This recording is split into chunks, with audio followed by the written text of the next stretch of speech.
Good morning, everybody. We are back with the Top Performance Strength Podcast, brought to you by Kip Steingart, co-host Declan Peterson, and we're joined today by Jason Acevedo of Complete Baseball Performance. What's going on, fellas? How you doing? We're doing good. So today's topic of discussion is going to be everything that encompasses in-season training for baseball players. So, one of the questions that we get all the time from parents of players is, what should I be doing in season? Declan, do you want to lead us off here and talk about some of the important things that you address with yourself personally as well as with all the athletes that we work with? Yeah, I think one of the main points that I want to start off talking about is maintaining your body weight. I think that something that's often neglected. I'm not saying you have to completely obsess about it, but definitely throughout the week, making sure that you're getting on an accurate scale and making sure you're knowing how much you're weighing, because your weight will fluctuate as you play a lot, especially when you're in high school and college and you have obviously your sport and your training and your extra work that you're doing, but also staying on top of schoolwork and things of that nature. It can be something that's kind of neglected is how many calories you're taking in, how dialed in is your nutrition, and how much water you're drinking, quite honestly. I think those are a couple big things that guys neglect is, how many calories they're taking in and how much are they really prioritizing hydration throughout the day. Yeah, so as far as taking in extra calories, what are some of the things that you like to do on practice or during practice or on game days to ensure that you're getting in the necessary amount of calories that you need to be getting on a daily basis, or at least addressing some kind of nutritional deficiencies that you might be having as well? Yeah, how do you fill those gaps in? Yeah, it's a little bit difficult, especially with games and practices, especially when you're playing. Quite frequently throughout the game, I'll get hungry, but if I'm eating like a Chipotle bowl while I'm playing, it's probably not going to be optimal for performance. So it's like, okay, how do I find foods that are easy to digest and also things that are going to keep me full? So I always bring a lunchbox, especially to games. I get made fun of, whatever, but I'm the guy that's not complaining about starving. So joke's on you, I don't really care. So I always bring nuts are usually like a staple, so almonds, cashews, peanut butter, things of that nature. And then also always fruit, some type of berries. I love apples, maybe bananas. And then for electrolytes, I always bring lemon juice, and then also as well Himalayan salt to replenish vitamins and minerals that are lost while performing, while sweating. Also, sometimes I'll mix in raisins. That's another good one where you can easily get some good natural sugar as well. And those are usually like the few key things that I always have on me at all times in order to, get the electrolytes that I need, have enough salt and sodium in the system, and then also at the same time still maintain a caloric, at least stay where I'm not in a deficit of calories. Yeah, so what's kind of your approach? Are you weighing yourself on a daily basis during the season to ensure that your body weight is at least being maintained at the very minimum? Yeah, it's something that, at this point in my career, I can feel when I'm too light, or I notice it right away, and I'm very in tune with my body, I guess you could say. But yeah, especially when I'm home, wherever I'm playing, wherever I'm staying, I always have a scale, and after every single game, pretty much, I usually weigh myself at night. Just to ensure that I've eaten enough throughout the day, because really it takes a big toll on me if I have lost maybe a pound or two is not too bad, but once we start getting 4, 5, 6 pounds lighter, I notice a huge decrease in my energy and my performance in particular. Yeah, so that was actually going to be my next question. Have you noticed, like in the past with yourself personally, or I'm sure with teammates of yours, that maybe they've lost a significant amount of body weight throughout the course of the season, and they've seen the performance outcomes decrease significantly? Yeah, I've seen a lot with pitchers in particular and velocity. I know my roommate from last year in particular, he really struggled with, he had some kind of stomach bug, and he was having some really bad inflammation problems, and it was really hard for him to eat, and I saw him drop a significant amount of weight, probably 10, 15 pounds throughout the season, and he came in, he was throwing high 80s, touching 90, he was a lefty that had really good movement on his ball, and by the end of the year, I think he had dropped at least 5 to 8 miles per hour, which was pretty significant, and it highly impacted his performance on the field. Man, it was really sad to see. I think he's kind of solved those problems now, but yeah, him and then some other guys throughout college, I would say pitchers in particular, I've noticed a huge decrease in velocity. Yeah, so like, what are some good strategies? I mean, aside from like what we just discussed, as far as like getting in extra calories and where you're going to be getting those calories from, as far as getting in quality nutrition, of course. Like, what are some strategies that you think some of these young kids should start to do? Like, would you say maybe from the standpoint of tracking and writing things down and getting some help from a qualified nutritionist, or at least one of the coaches at the facility who knows a little bit about nutrition to kind of guide them in the right direction there? Yeah, I think reaching out and understanding a little bit more about nutrition, reaching out to somebody like yourself definitely helps 100%. I would highly, highly recommend that. And then also, yeah, I think earlier on, when I really started paying attention to my body weight back like high school and going into college, I used MyFitnessPal, and I used some kind of tracker of calories and macronutrients to make sure I was getting in enough. At this point, I've been doing it for so long, I know how much I need.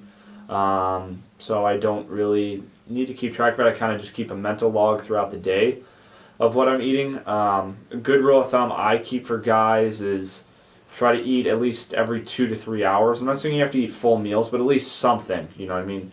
Even if you're snacking just on like, some kind of almond butter or nuts or peanut butter with fruit, just something to keep on adding calories in every 2 to 3 hours is a good rule of thumb. And a lot of kids will make excuses, but I don't really care. Just you got to figure it out. I'm sorry if you're really serious about it. Like when I was younger, like I was not as disciplined as I needed to be, especially in high school. I kind of just made excuses. I think in high school at one point I'd gotten up to about 165, 170, and now I'm somewhere around 195. In high school I wasn't small, but I definitely could have made more of an adjustment, and I just, quite honestly, I don't know how else to put it, but you're going to have to force yourself to eat. I joke with guys, but this is pretty serious with some of my college buddies that I don't want to gain weight. I say, eat till you feel like you're going to puke and then eat a little bit more. And it sounds kind of messed up, but that's basically what you want to do. Now, obviously, you don't want to actually, get sick and throw up because then you got to eat more. So that's just an issue. But I think I touched upon this on another podcast, but also realizing that you're not just going to jump from what, say you're eating 1,500, 2,000 calories and jump all the way to 4,000 or 5,000 calories a day like you may need in one day or a week or even 2 or 3 weeks. It's going to be a gradual process. So I say try to just start adding in, 500 calories or so a week. Your body eventually will get used to it. That's why I'm at a point where I don't even have to think about how many calories I eat or really worry about it because my body has gotten so accustomed to eating the same amount so often. So just realize that you can try to, but it's going to be miserable and it's probably not going to work out too well and it's just going to hurt your stomach, but gradually building up and then eventually your body will get used to it. Yeah, you definitely hit the nail on the head there. It's kind of like progressive overload in the weight room, right? You're not going to go into the weight room on day one and do 5 to 6 top end sets with 400 to 500 pounds on the barbell. You're going to start at 135 and you're going to gradually build your way up to a 400 pound deadlift. Nutrition works the same way, right? You have to address kind of the low hanging fruits like we always discuss. What are the biggest limiting factors? Start tracking everything, start writing everything down, have a qualified coach take a look at what you're doing on a daily basis, and then address one factor at a time and then build on that and go from there. Yep, that's 100%. A real simple strategy. Switching gears to Ace. Ace, we hear that you, the word on the street is that you're making a comeback. Is that true? Unfortunately, yes. Baseball season starts next month or in 2 months? It starts at the end of next month. We'll see how the body feels. That's the big thing with me is all the stuff we're talking about here I probably didn't do right, and injuries occurred towards the end of my real playing career and probably limited stuff there. So now it's about management of pain and getting myself ready to play every game on a substantially different basis than it used to be when I was a real player, college and independent ball. But yeah, it'll be interesting to see. It's like riding a bike. You don't forget how to hit, but definitely feels bad the next day when you've made all the mistakes going into that. So yes. Yeah, unfortunately, like I'd say for the three of us, we've already made all the mistakes for all the guys that are listening to this podcast. So I think that's where we For the can most part. speak to our strengths as far as you guys that are listening to this podcast learn from our stupidity from when we were in the game, at least me and Ace 10, 12 years ago, however long ago it was. I'm getting so old now I don't remember, but speaking of mistakes, like what are some of the biggest mistakes you would say that you made back in the day, back in your playing days? Regardless of whether it was during the season or during the off season, but some things that some of these guys should know to avoid to ensure that they're staying healthy and managing workload appropriately, and all the mileage that they're going to be putting on their bodies over the course of their playing career. I think the big thing is, I said, trying to do a lot yourself, right? And what I mean by that is, I had a decent basis on how to work out. I started lifting when I was 12, 13 years old with my dad in the gym. So it's not like I was new to working out, but understanding the time of the year and like the different phase of the year you should be in for training. So when you get into the heat of season, as Declan and Kip were talking about, your weight fluctuates. And for me, it was always not understanding, one, how to maintain weight. So like when I played anywhere from 195 to 205 comfortably. But then as the season would progress, I would lose weight no matter what I did, right? Because I don't think I focused on the caloric intake as much, as much as I should have, right? I always tried to, protein shakes and things to make sure I was getting calories in, but not always putting the right stuff into my body was a huge thing. Back then it was, just, keep your weight on. So, I'm eating pizza in the cafeteria and things like that when I'm a player, right? And part of that too is some of that you're given as a player from your coaches, right? So like I just remember throughout playing in college, it's not like you're stopping at Chipotle every day where you can get rice bowls and stuff. Especially now when you're at a D3 school. Or D3 smaller schools. School, yeah. I mean, even playing in the Missouri Valley, right? Like we got great dinners because they would give us, a stipend meal, and you can go get steak and vegetables and all that stuff. But you're eating bologna sandwiches for lunch with Snickers bars, or you're eating, I remember the bus trips, even at Bradley, like they gave us full pizzas to eat on the way to, games. Like On the way. I'm not kidding, like on the way. So you start thinking back about like, oh man, like why was I sluggish this day? Well, geez, I ate freaking half a sausage pizza on the way to a game. Like I bet you did. But it's unreal when you think about it. But that's what we were given, and like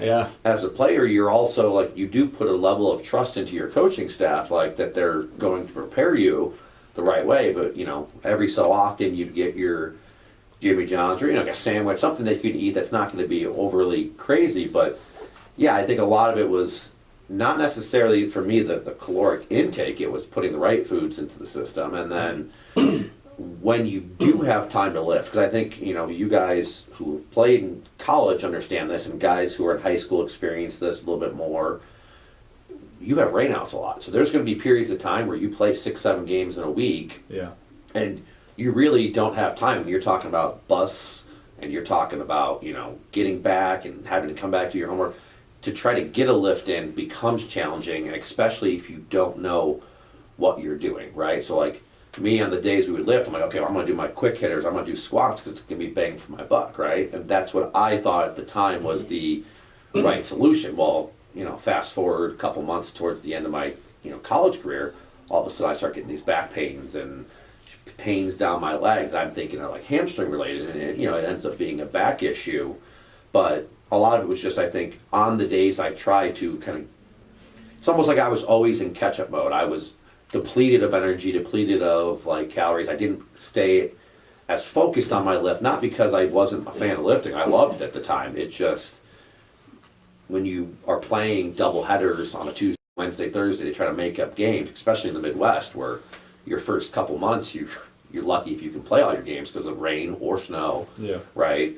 I think a lot of it was trying to almost play catch up and do too much to try to like reset myself, right? So I think a lot of that is trying to do too much on my own and not trying to consult the people who would know better in regards to, hey, like we probably only have a day, maybe two to get my lifting in at a serious level, right? What are some things I can do on the days that I am going to be busy to try to maintain certain levels of strength, and what can I do on those days where we actually have off days? I think for me, it had nothing to do with the playing side of it itself. I knew how to prepare myself as a hitter and a pitcher and a position player. It was how to take care of my body outside of that. And, you know, a lot of it too was ignorance back then. I mean, we were taught back in the day, if your arm hurt, put ice on it. And now there's research and books and studies saying, like, barring you having massive inflammation, like, ice will slow down your recovery standpoint, right? So I know that we've talked about that before in the past, but like I said, really understanding how to take care of your body and not being, I guess the word is stubborn, right? That's where I think my injuries were based on stubbornness, right? I didn't want to spend the money or, you know, do things to seek out professionals. I would, you know, read a magazine or read a book and, you know, do the men's fitness, like Albert Pujols workout, which was, there's no way Albert Pujols really did that workout, you know, if he was throwing a baseball, right? So 20 minutes of an agility ladder, from what I remember. 20 minutes of agility you did, I think it was sets of, I remember that one particular, you did like 6 sets of specific movements. It could be a bicep curl, and you were doing 20, 15, 12, 10, 8, 8. There's no way with that much, like any of those guys really did that, right? Or if they did, that could be why his career got a little bit more sidetracked at the end with injuries, right? It would make sense, but you know, a lot of it you think you're invincible as a player, right? Like I'm not going to get hurt, and then all of a sudden you get hurt, and it's a one injury after another type of thing. So it's taking better care of yourself in advance, right? Which is why I try to get as many of my players, my hitters and pitchers, into the weight room and learn the right stuff, right? Yeah. Learn the right way early, because like I had a bat to go play for a long time, but I couldn't stay healthy at the end, right? It was, you know, constant visits to chiropractors and physical therapists and stuff like that just to be able to play, right? So that's where you want to avoid that whole being banged up and being hurt, because injuries, they can derail everything, you know? So I think that was like the biggest mistakes I made, and none of it came from the baseball side of it. It was from the taking care of yourself side. And, you know, like I said, the last thing to note with it, and you guys can kind of follow up on that, is there's a difference between being healthy and being in shape, in quotes, right? Like, I mean, back then I had a six-pack. I was very defined. Like, I thought I was doing things right because I was strong. Like, I had muscles. I was in shape, right, in quotes. But I don't think I was designed, I didn't put myself for performance, right? It was just about being big and strong and muscular. And that's what I thought at the time was the route.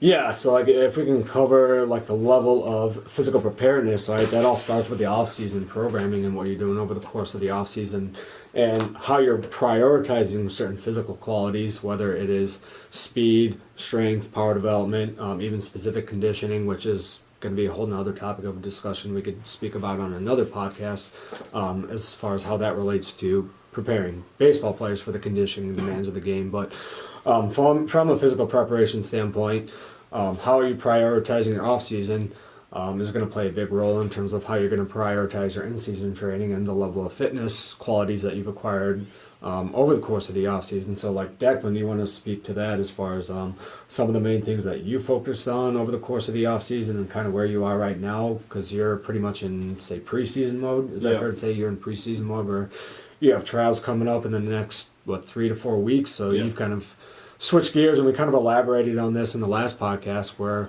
we know you're in a kind of a power conversion phase over the last 2 months now, going into month 3, where the focus is to more so specifically replicate movement patterns and speed demands that you're going to encounter on the baseball field.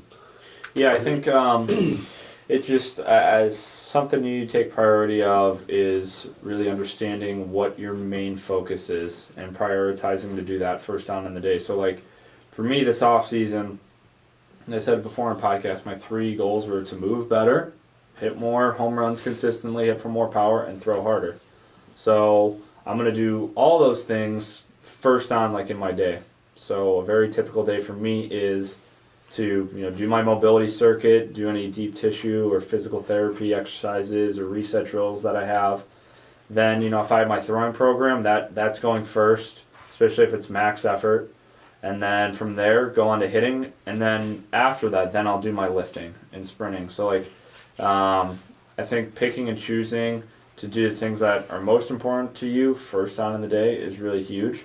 I always suggest doing skill work before doing lifting. Some guys do like to lift beforehand, but trial and error, I guess. But I know for myself, if I'm going to be tired for something, especially at this point in my off season, I'd much rather be kind of tired or burnt out for my lift than I would for my skill work, which is much more the priority.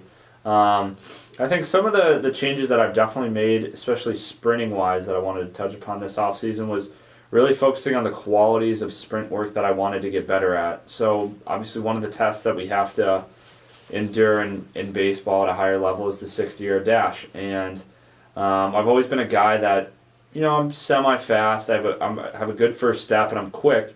But I lack in top end speed because it wasn't really ever a quality that I prioritized, and that was a huge part of the issue with, why maybe my 60 numbers suffered. So this offseason I've done a lot of work on flying sprints, which is essentially a build up. You give yourself anywhere from 20, 30, 40 yards to build up to maximal speed, and you maintain it for a certain distance. So I started with maintaining that for 10 yards, did that for a month. Then I went on to 20 yards, flying 20s, and then eventually 30s for the last about, I would say, 6 to 8 weeks. I've been really focusing on that.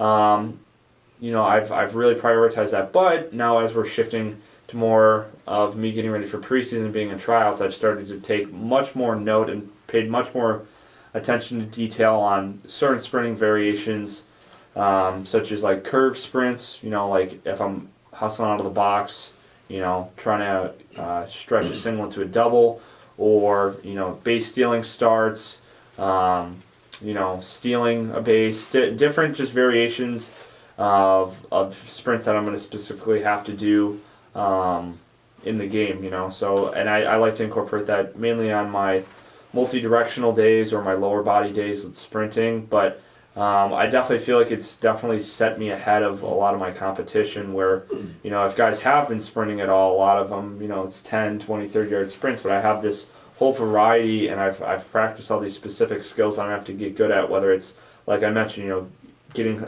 hustling hard out of the box, running down the line hard, going back on fly balls multiple directions, being quick side to side, and practicing these different specific sprint variations I'm going to have to replicate in the game. Yeah, exactly. And I think that's a good lead into like some of the things that players should be doing on a daily basis, just as a part of their warm-up routine, right? Like we know everybody is going to come in here and they're going to do some form of soft tissue work with what you touched on. You're going to do your reset drills and mobility work and your dynamic work. But after that dynamic work is when you can get into more like I say skill-specific work, so it's maybe the focus is linear speed, so that's what the dynamic warm-up is going to be geared towards as far as preparing you for a flying sprint where you have to go all out at 30 yards. Or if your day is more of a multi-directional day, then the focus is going to be on more lateral multi-directional work as a part of your dynamic warm-up to ensure that you're prepared for those movement demands, right? So would you say that's something how would you go about prioritizing those things depending on what your focus is for the day? I think it just depends, like each day, whether it's like a lower body day, an upper body day, or multi-directional, like training day. I have a different set of warm-ups that I do. A lot of my mobility work is pretty much the same, but like dynamic warm-up wise, like I'd have a different skipping routine or jumping plyometric routine that I do before like my skill work for more of a linear based day as opposed to a multi-directional based day. So, just to give people a little bit of an example, maybe if it's more of a linear based day, maybe I'm doing, some work on my top end speed running mechanics, some A skips, some variations of that, some maybe like power skips, stuff like that. But if it's more of a multi-directional day, maybe I'm doing a little bit more of an A skip with a crossover step, some lateral shuffles, some lateral height-ins, and just getting my body prepped for whatever plane of motion that I'm going to be going into for my tough training day. Yeah, exactly. So what about, so like once we get into the season, what are we doing on a daily basis to ensure that we're preparing for these demands? So again, like you're going to take the same principles that we worked on in the off season, transfer them to what we do during the season, but the volume isn't going to be nearly as high because you're going to be saying, like we said, you're kind of getting away from everything you're going to be doing in the weight room, and the bigger focus is going to be on what you're doing on the field from a skill specific standpoint, right? So skills become the main focus now as opposed to, again, what you're going to be doing in the weight room. So if you're adding something has got to be taken away. Yeah. It's definitely tough in season. I think the biggest thing is you really just have to be honest with yourself and listen to your body. I personally like lifting after games. Sometimes it is kind of late in pro ball. We do have some afternoon games, but a bulk majority of our games are a 6 or 7 o'clock start time. So sometimes we don't get done till 10, 11 o'clock. But with that schedule, like if we get done at 11, 11:30, whatever it is, with my schedule in pro ball, I'm not waking up until later as it is. A lot of times 11, 12 o'clock because we do stay up pretty late. But I do prefer lifting after games because like you just stated, the skill work and my game is much more of a priority than the lifting. If I have 1-2 bad games, and maybe that's, an occurrence of me being exhausted or being tired, which can only sometimes be further, exacerbated by lifting in the weight room. Right. I'm coming back to Chicago and I'm cut, so I don't really have, time to be really, exhausted from lifting. So you do have to work really smart and pick and choose when you are going to lift. Personally, when I'm in season, I did this in college, my junior and senior year, and then also this last year in pro ball. But I like to stick to 2 days lifting a week, and I just go as hard as I possibly can based off my how my body feels. I have to pre-plan when I'm going to lift. Maybe for high schoolers you can get away with maybe lifting a little bit more. That's where you have to really consult with somebody like Kip and, like I said, be honest with your body. But I know for myself, if I plan any more than that, my body just cannot handle the stress. Yeah, like consolidating stress and monitoring daily readiness, I'd say, are definitely two of the most important things that we have to focus on.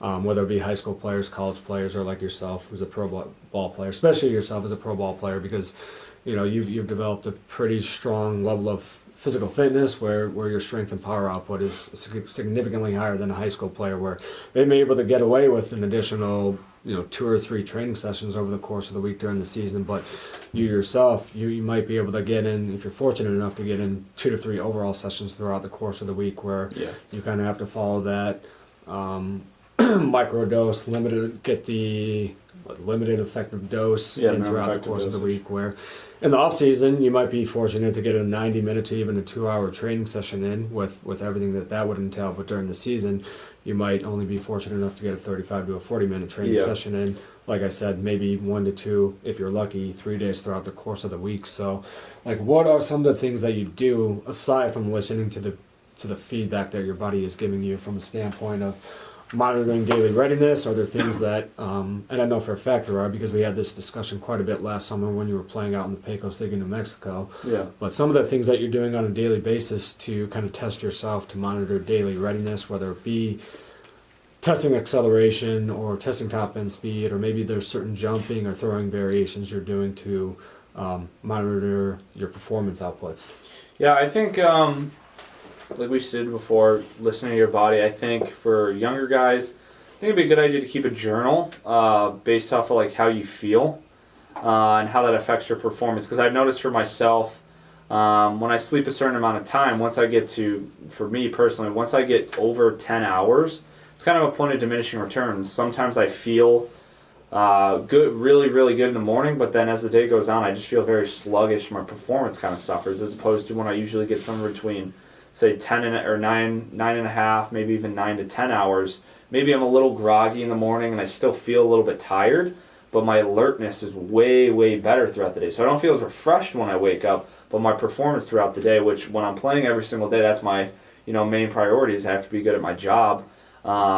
and I've noticed that my performance is better. So I think keeping track of like your sleep, like how you feel, and you can find correlations between, okay, well, if I feel this way when I wake up, my day is basically going to suffer and I have to really pull back. But then other days you're going to feel kind of tired, but you can look back at your journal and remember, oh, the couple times that I did feel like this, even though I felt tired, when I pushed through, I still felt really good.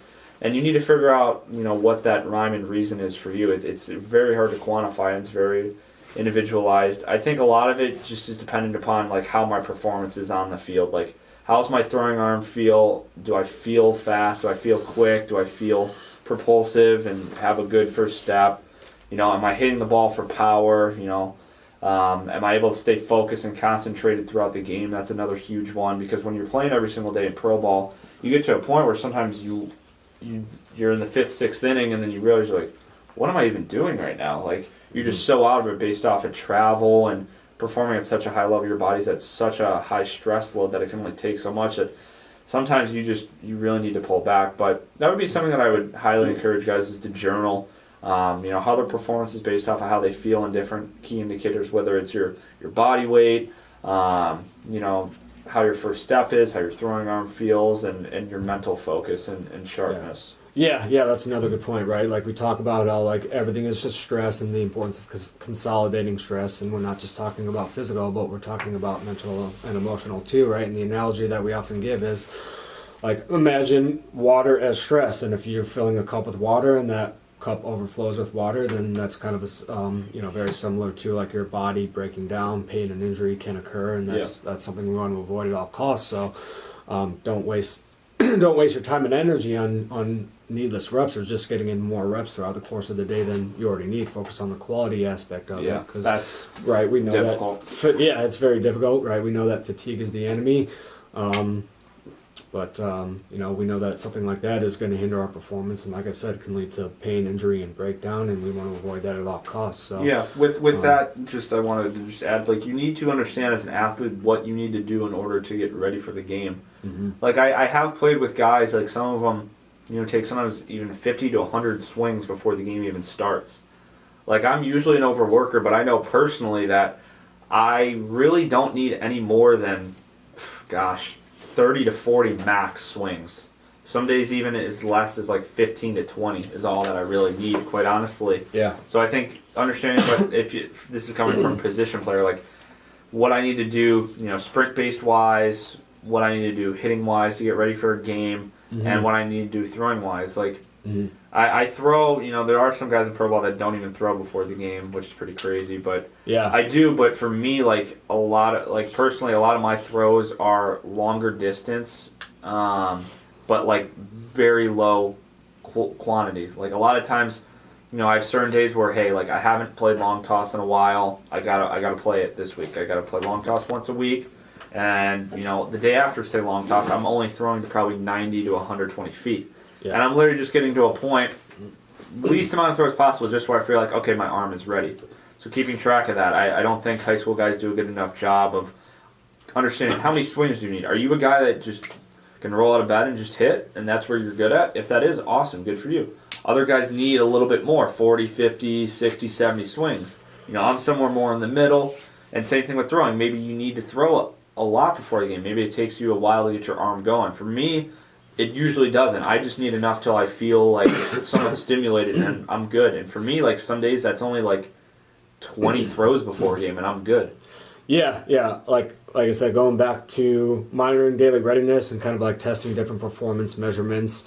One of the things that we like to do is test acceleration. So it's like we're just going to look at like a 10-yard dash, and let's say, for example, if you're somebody who's typically like a sub 2, maybe you're a 1.9 to a 2 flat in the 10-yard dash, but you've dropped off significantly, then we know we have to tailor back on certain things.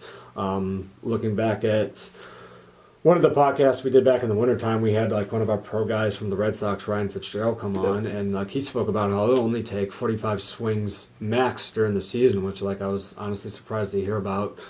But he said that like his main focus is to ensure that like his bat speed, he needs to get his bat speed to where it needs to be prior to the start of the game. So I mean, maybe for some guys that maybe that takes 25 swings some days, and some days it may take 45 to 60 plus swings on a daily basis, or Yeah, I mean, no, that's very true. I mean, that was having Ryan talk about that was a very interesting way to monitor his readiness. And yeah, that's basically all he focused on was getting his body primed to a point where he had enough bat speed. Because in his mind, which I can understand, if he has the enough bat speed, he'll produce hopefully enough to hit as many extra base hits as he wants to, which for him is the lowest hanging fruit since he's such a great defender for him to get into the big leagues this year. So that was an interesting approach to it, and I think taking from it is certain days, it's like any day when you go in to go hit. Some days after 10, 15 swings, you got it, maybe even 5. Other days it takes you a little bit to get going, and that's how he talked about it, and that's how he stimulated his body and got his central nervous system ready.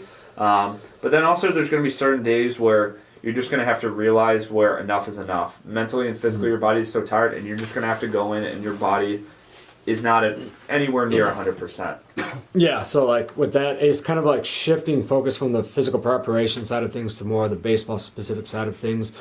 Like, what do you say high school baseball players to focus on during the season from a standpoint of monitoring daily readiness, ensuring that they're fully prepared for the game?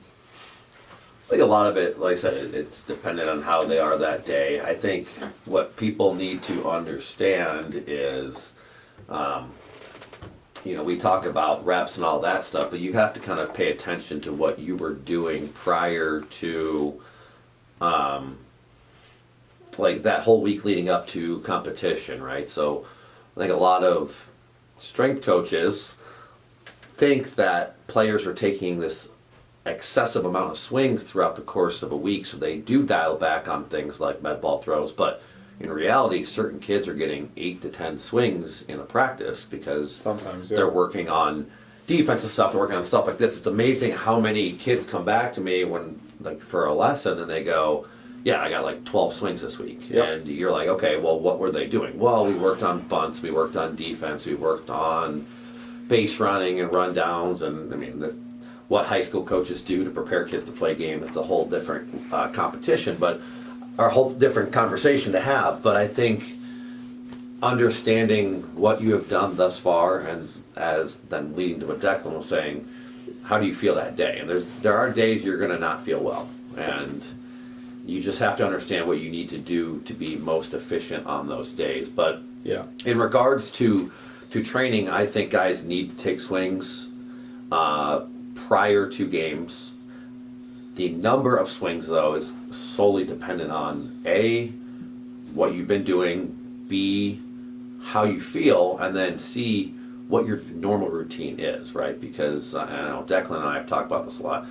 I was somebody who didn't take batting practice before games towards the end of my career. There are guys who want to take high energy, off a BP machine, batting practice where they're chucking balls 90 miles an hour at you. Everyone's got their own preferences. Like for me, I felt like I had to be in a better mental state, right? I had to feel ready to swing. And to me, it had nothing to do with how my body was feeling as much as it just I wanted my swing to feel repeatable to a way that I felt comfortable, right? So a lot of it is understanding the different hitters, the different throwers, what we need to be doing. I tend to see a lot of in-season adjustments need to be made, and it's not because of stuff the kids learned in the off-season. It's usually because of some of the teachings that they're getting in high school, right? So, there are good high school coaches out there, but a lot of times you'll see is some of these high school coaches, they're teachers first, right? So they're not spending as much time focusing on X, Y, and Z, like in the learning space of the game. So they tend to do what they learned, right? So you'll hear the swing down, stay on top, do all this. And they just don't emphasize, I think, what they mean by that, right? Because there are definitely hitters who should stay on top, but that does not mean they swing down to do that, right? So I think a lot of it is high school coaches, I think, get the shaft a little bit because they only get to work with kids for so much time and for so long, right? Yeah. And that's why I wish there was more conversations between coaches, summer coaches, personal trainers, hitting coaches, and high school coaches, because the high school coach is going to have very, very little time to implement change in a given season, right? Our kids had tryouts, 2 weeks ago, and games were starting this week. Yeah. So what is a high school coach going to teach a kid to change in 2 weeks' time, right? So when it comes to in-season, I feel like it's almost forced that some of these kids have to come in to do extra work. And like I said, there's that fine line, how much extra work we talk about, because sometimes they have to undo what they were taught at practice that day. And I know that's, like I said, it sounds bad, but you just have people who aren't as thorough with their research on stuff. They don't keep up with the times. They just focus on what they know, right? And we see that with a lot of high school coaches. We're not just pointing to one or two here. We're talking, I'd say 90, at least in this area, 90% of the high school coaches, you have 2 weeks to do stuff, and you're trying to get kids to do what you want them to do in 2 weeks, right? It's like, you don't care about them as much until season starts, and all of a sudden it's like, okay, we're going to do this, this, and this is going to help you be successful. It just seems like such a flawed system, with high school baseball, especially in this area. It like you said, it's kind of just unfair for, even if they are good coaches, you know what I mean? If they are telling them right information, that's going to benefit, the player, it's even hard to, help guys out even. Well, it's such a small time frame. And I coached in a high school for 2 years, right? The high school I went to. And the other aspect from a coaching standpoint that makes it difficult is I obviously know what I'm doing. I do research, but you get, like I was given, okay, you have 45 minutes to work with 30 hitters. Yeah. And you're like, the hell am I going to do for 30 minutes? That's going to help all of them. That's going to help all of them. So then you're like, okay, so we start trying to focus on the key, couple key attributes. You're really not making a ton of mechanical changes. And that was my approach, right? Where some of these other coaches, they're trying to make mechanical changes. And at that point, is that really right before the season? Is that really the best bet for these kids to be now mentally messed up and trying to make adjustments? And you only get 20, 30 minutes to hit. So are you really going to make a lot of mechanical adjustments in 8 to 10 swings? Like, it's just not possible. So I think when it comes to training in season for a skilled performance mindset for baseball or softball specifically, I think I've seen this talked about on social media a lot more recently, but there is this lack of attention to detail in season, right? Kids bust their butts for 4 or 5 months in the off season, and then all of a sudden season starts and they just say, oh, okay, I'm ready to go. And that's not true. One, because a lot of times we take what was working for those 4 or 5 months and we just kind of throw them out the window. The other aspect is you're not working on increasing performance. And while, yes, you are tired at times, there are things that go on, why would you only try to work on development for 4 months of the year, right? And that's the conversation to have, and this is the conversation a lot of hitting coaches have been having throughout social media, is you don't have that big of a window from the time 8th grade ends to when you go to college. Like 4 years sounds like a lot, but when you are only taking 3 to 4 or 5 months to train and develop, that means you're really only getting about 16 months of development over the course of time. And, if you're not developing, are you maintaining? Like, that's the question. Or are you falling back, right? Yeah. Like, so now you're trying to say, okay, so why wouldn't I be? It's the same thing you guys probably deal with, or Kip deals with the lifting. Like, oh, I busted my butt, and then all of a sudden we just stop. Like, well, I don't have time. I don't have. You need to find ways to make time, and that's not to say you can't. Like, if I have a kid who's scheduled from a lesson for me, he's just beat, like dead. I'll be like, go home. Like, just don't. We'll pick a different day, right? Because the fatigue level can alter stuff as well. 100%. But I think a lot of these kids, they close their development window, and it's such a short window anyway. I mean, let's be real. I mean, there's a reason I push a lot of my hitters to junior college, because it buys them more development time. But a lot of these kids, they don't focus on developing year round, and that's not to say they have to just be sport athletes, but there's actually been like books written out about this now. Like, if you're not the Frank Thomases of the world who, elite two sport athletes, right? Guys who are like football players who they played football and they wrestled and they did track, where everything kind of blends into improving their football skills, right? Like, wrestling's going to keep you strong. It's going to teach you different grappling and ways to take people down. You have your track to work on your power and your speed development, right? Baseball, there's not as many direct correlations to that, right? So by playing basketball, does it really make you a better baseball player, right? And that's where, like I said, we're talking about 4 months of development. That's a 4 months development if you don't play another sport, right? If you play something like basketball, now you have to figure out, okay, how do I play basketball and develop and stay healthy and do this if my goal is to play college baseball, right? Are there athletes out there who can do all three? They can play 3 sports and then still go be stud college baseball. Of course, right? There are athletes who are just incredible athletes, right? And the competition is what they need, right? But for somebody who's not an incredible athlete, like, you need to be focusing on how to perform at the highest level as a baseball player, and that's where I think a lot of the battles are out there, right? Because you'll hear college coaches, I want multi-sport athletes. But what does that mean anymore, too? Because couldn't I play 30 games of intramural basketball to keep my competition up to play, but not have to go do 6 months of conditioning and suicides and losing 30 pounds? Like, there's so many conversations I think people don't actually have because it's, just keeping up with status quo. I want a multi-sport athlete, right? Yeah, so like I think the biggest thing with that, like, I remember reading an article probably like 7 or 8 years ago about like how Vanderbilt baseball will only recruit multi-sport athletes. And I'm sure there's a number of other Division I programs or even just college programs in general that will do that as well, where I think the main thing with that I was able to take away from that is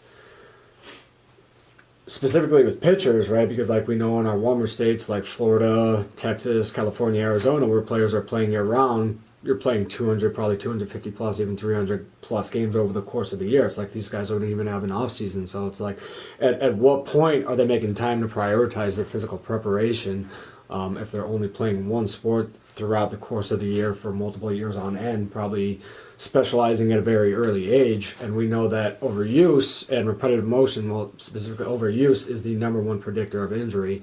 And in baseball, that's very common amongst throwers or amongst pitchers, especially when we've seen the rate of UCL injuries and rotator cuff injuries and labral tears, and even like things like thoracic outlet syndrome increased significantly over the years. But then the conversation that needs to be had with that though is, when do you stop playing multiple sports? And that's a whole other podcast. But like, no one is saying, hey, I want Johnny at 7 years old to just focus on baseball, right? Like, I mean, my own kid barely plays baseball right now. Like, he plays basketball. He does Ninja Warrior stuff. He does swimming. Like, no one's saying don't go, just go start focusing on baseball the second you put a glove on your hand at age 6 or 5 and just go start playing, right? But if you're not, except that the Vanderbilt comment, Vanderbilt's recruiting kids in 8th grade in freshman year, right? Obviously, everyone wants to go play at Vanderbilt. They're arguably the best of the best year in, year out, right?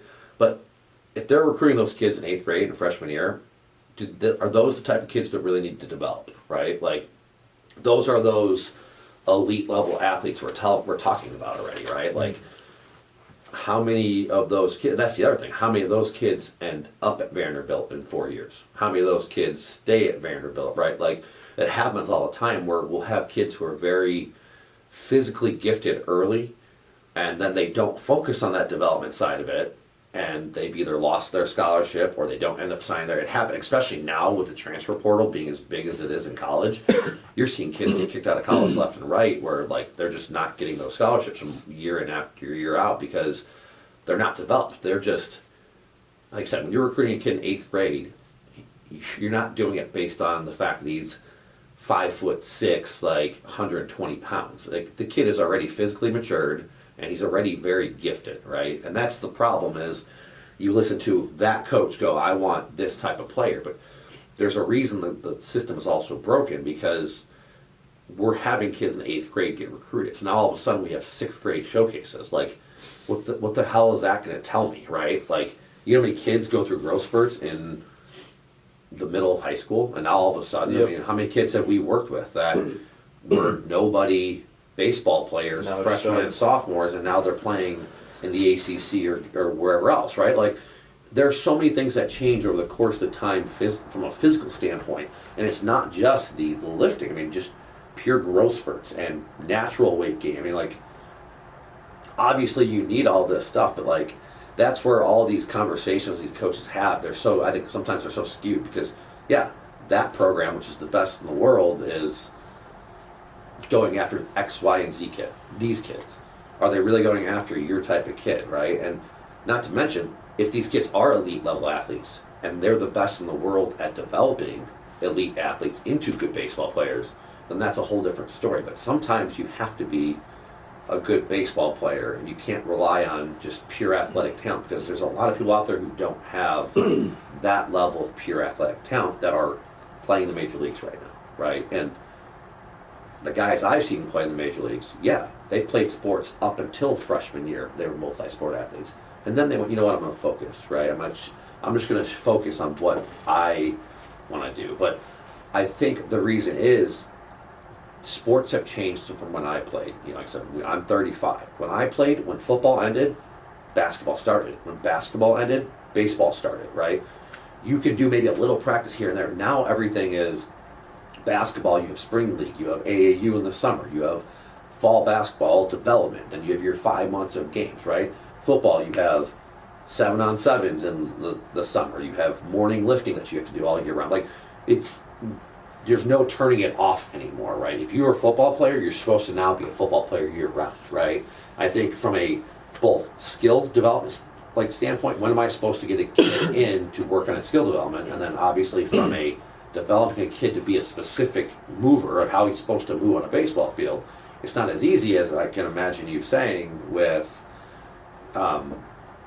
with you guys having to, change power lifts and all that stuff.